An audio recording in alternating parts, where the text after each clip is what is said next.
Hello, Year 5, and welcome to your first English lesson of the week. So this week we are going to be spending 3 days on focusing on a setting description, 2 days of planning and coming up with word and phrase banks, and then 1 day of writing it. Now, the reason we're spending 2 days on planning is because today we're going to look at the setting in terms of the location, and tomorrow we're going to look at the setting in terms of the time that it's set. We're going to come up with some different ways that we can show instead of telling what the situation is for both of those things. On Thursday and Friday, we would normally be doing a shared write in school. Obviously, that's quite difficult because we're not able to share our ideas with each other. So what will happen there is I will start you guys off and then you will continue with a shared plan for the class. So everyone's stories should be quite similar, but you will be able to add your own flair to what we're talking about. So let me share my screen and let's have a look at what our starter is. So what adjectives and expanded noun phrases could we use to describe this house? Now, I've picked that sort of house because we know that our story, both of them are set in villages that are in the countryside, one of them set in Germany. So that's what I think of when I think of a village house in the German forest in the past. So can you come up with a list of words and phrases to describe that house? Pause the video, have a go, and then I will show you the ones that I came up with. Okay, so to me, that house looks quite welcoming. So I've used words with positive connotations mainly. So we've got a pointed sloping roof. It's a detached house, so it doesn't have anyone next to it. It's quite homely. We could say it's a cottage or a cabin or a chalet or a wooden lodge. All of those words are synonyms, and we would pick which one suited it best. As jutting chimneys, I might say that the jutting chimneys merrily chugged smoke out if there was a fire going. It's got that balcony on the front as well. So those are all words that we could use to describe that house. Now, what we're going to do today is I'm going to show you a couple of pictures of settings, and we're going to use those to come up with our word banks. We're going to talk about the picture as a whole, and then like we've been doing in class when we're doing character descriptions or setting descriptions, we're going to use boxing up to have 3 main focuses. We're going to do one altogether, and then one will be up to you guys. For each boxing up grid, I've come up with loads and loads of phrases and words, and there's not an exhaustive list. You can come up with lots more as well, but it gives you an idea of the amount of vocabulary that you can have in your bank that you can use in your setting description. Now, not all of those words will be used, but it's better to have too many options and to take some away than it is to find that you've written a sentence about something and you've used up all of your amazing ideas, and then you want to write a couple more sentences. You don't have that vocabulary there anymore.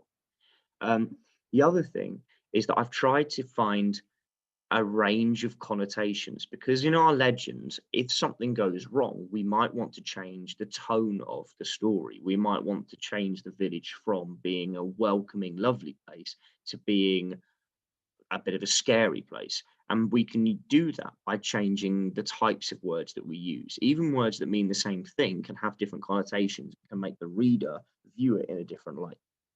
So this is going to be the first picture we're going to use. You can see that there are some aspects of modern life in this. There are street lamps, there are cars.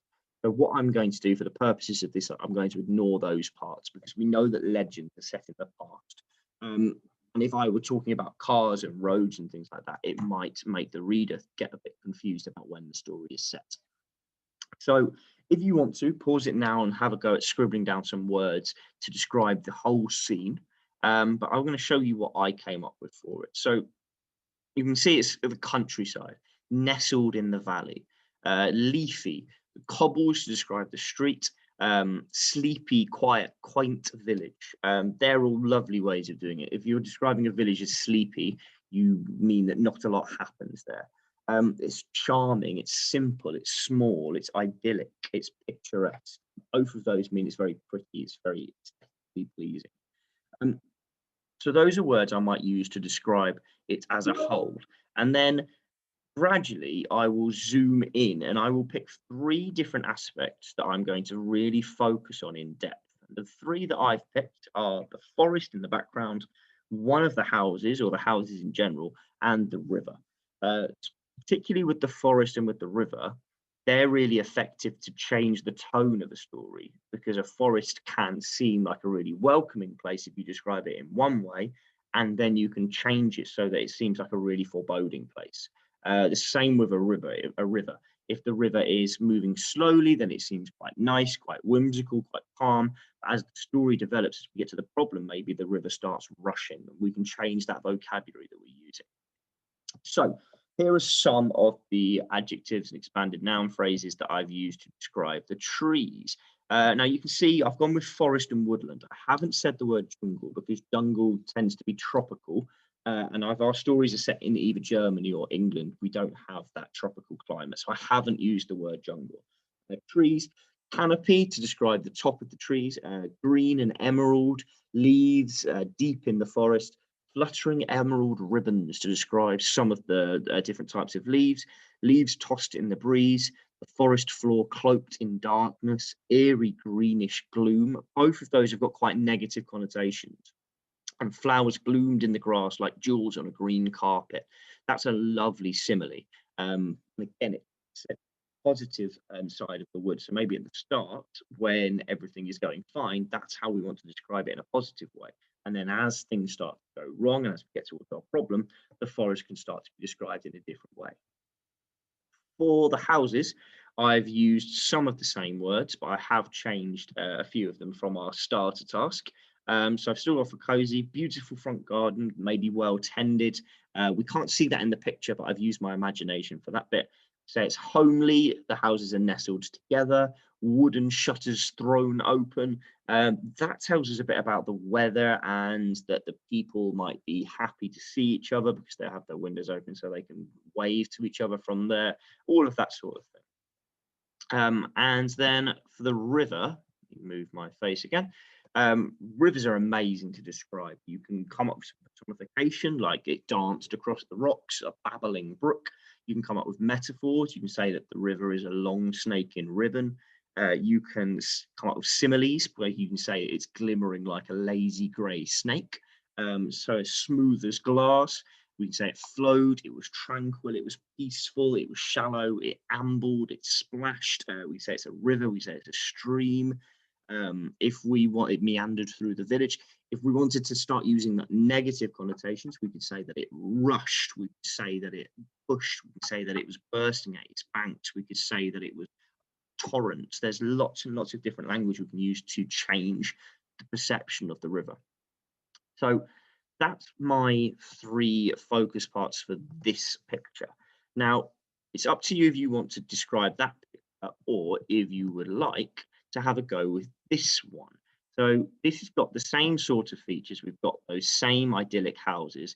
We've got a lake instead of a river, but we can still certainly use some of the same things. Just remember that a lake doesn't flow. We've got trees in the background, but we've also got that mountain, and we've got the church in the middle with its spire as well. So what I'd like you to do is, just like I've done on the previous 4 slides, can you come up with some ways of describing this picture as a whole, and then box up at least 3 of the main features that you're going to describe in further detail. Do it exactly as I did it previously, where you're just coming up with words and phrases. If you come up with a full sentence, that's absolutely fine, but don't put it into a paragraph yet, because we're going to keep on adding to this. We're going to talk about how we can write an effective setting description. And then on Wednesday, we're going to put everything that we've done today and everything that we do tomorrow together to write that paragraph. So hopefully that was really useful for you. The other thing as well is that if you didn't really like either of those pictures, then if you go online, there's a wealth of pictures of things like that you might be able to use as inspiration.